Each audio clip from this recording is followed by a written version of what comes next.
Hey, what's up everyone? I am Eds Portugal and today we're going to be talking about the Sun Empire. So, this all began when I was down in my aunt's room doing the daily care of my ants, and I decided to pay some close attention to the nests and found out that our girls of the Sun Empire had very little brood for a colony of over 100 members. Something had to be done about that. I mean, they had only a few eggs and a cluster of larvae. No pupae was present, and something was off. Something was wrong. They should have piles of it. So, why is there so little brood? Well, it could be that they were short on food in general. Maybe protein was lacking, so the queen could not produce eggs. Maybe the temperature and humidity were wrong. Perhaps they did not have much space, or maybe this species, which I can't identify for the life of me, just doesn't grow very large. It was also possible that a Camponotus queen would stop laying eggs for a few days or weeks, but that generally only happens in temperate species, and this species was from the Maldives, where they need no hibernation or stop to the laying of eggs in most cases. Now, food was fine and protein was plentiful and varied, as I always make sure to have for my colonies. Both temperature and humidity had not been changed at all, and therefore the growth of the colony should not have been shaken. They seemed to have space, as half of each nest from ant kit they were given was free, and I refused to believe, with the oh-so-fast growth that this Camponotus species showed, that they would stay on the small side of things. So I started thinking, half of each nest was free. The driest half, and always half. Unless disturbed, these ants would never ever keep brood, queen or oplites inside of the driest chambers. So my guess was, the Sun Empire is just very picky about humidity, and a bigger nest needed to be given to them. One where the humidity would be more to their appreciation in a bigger area. So I decided to go DIY.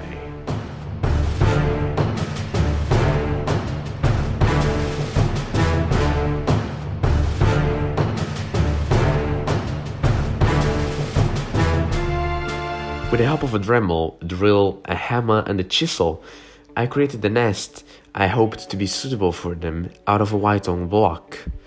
Whitong is perfect for medium or big ants, which cannot chew through it like most Camponotus, for example. I love the material and I would make a guide on how to create a nest like this, but I'm still not versed enough with this material to feel comfortable giving anyone a guide on how to create an ant nest out of it. Still, I did my absolute best for the Sun Empire.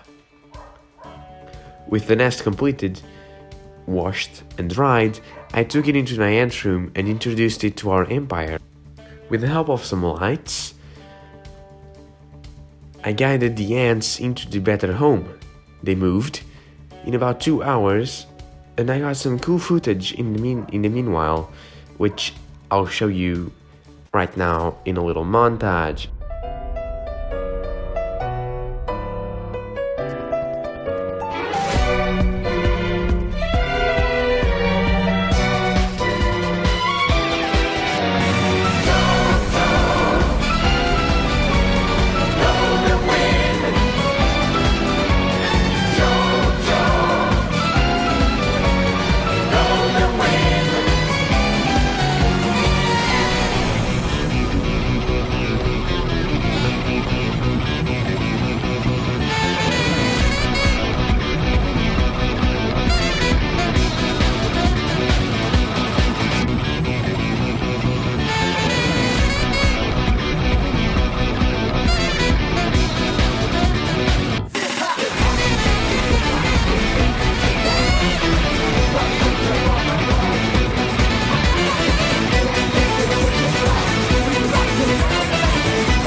After all that, I realized there were some things that should have been done better.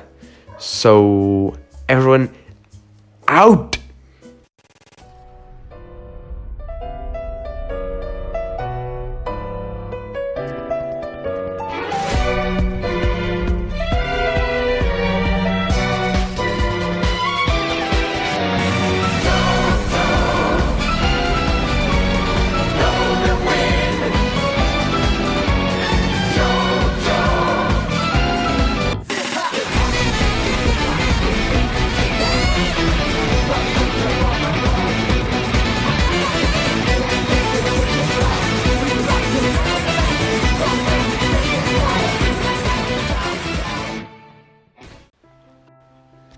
I moved the ants back out to the old nests, which were still connected to the setup, and removed the new white-tongue nest. It needed a paint job, which was obviously going to be a golden cover for our Sun Empire's Golden Palace. This paint job, though epic, is not purely aesthetic. The paint, which was organic and acrylic-like, but not acrylic-made, would create a cover which is harder for water to pass through than the highly absorbent white-tongue.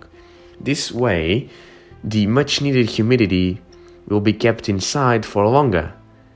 Now, connecting the nest back to the setup, watering the water reservoir of the nest, and shining some divine light on our colony to entice them to move again.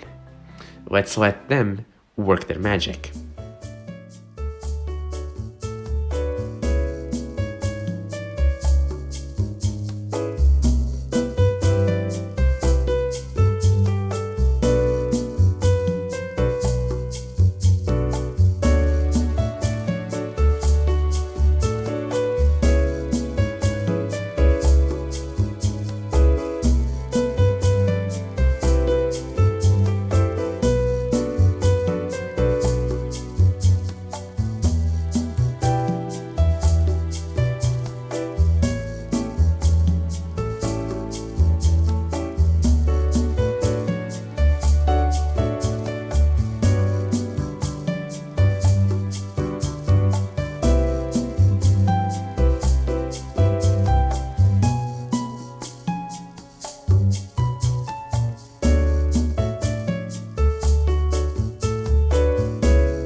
A couple of weeks, more like 3 weeks, have passed now, and all seems quiet and serene in the ant room. Every kingdom is both at peace and on a path of prosperity. The Sun Empire is no exception.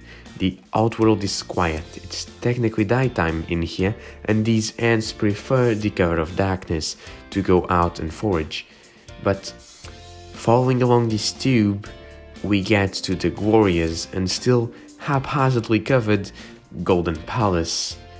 Removing the wood cover and lifting the paper one, we get to take a look inside, and not only are the ants feeling at home, they are also thriving. Look at those pupae, and most importantly, look at those new larvae and eggs.